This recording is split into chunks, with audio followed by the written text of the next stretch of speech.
চোরকে হাতে নাতে ধরে বাজার কমিটি ও দোকানের মালিক তুলে দিল পুলিশের হাতে। ঘটনায় মেলাঘর বাজার। দীর্ঘ 1-1.5 বছর ধরে মেলাঘর বাজারে ঘন ঘন চুরিকাণ্ড সংঘটিত হলেও বাজার কমিটি, মেলাঘর থানার পুলিশ এই সমস্ত চুরিকাণ্ড বা চোরকে ধরার জন্য কোনো রকম তথ্য সংগ্রহ করতে পারেননি।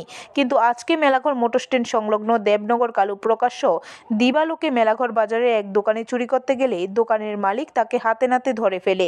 এরপর বাজার কমিটি সহ বাজারের লোকজন ঘটনাস্থলে মুহূর্তের মধ্যে জড়ো হতে থাকে। শেষ পর্যন্ত বাজার কমিটি ও চোরকে মেলাঘর থানার হাতে তুলে দেয়। কালু চোর নিজে স্বীকার করেছে সে বিভিন্ন চুরিকাণ্ডে জড়িত রয়েছে।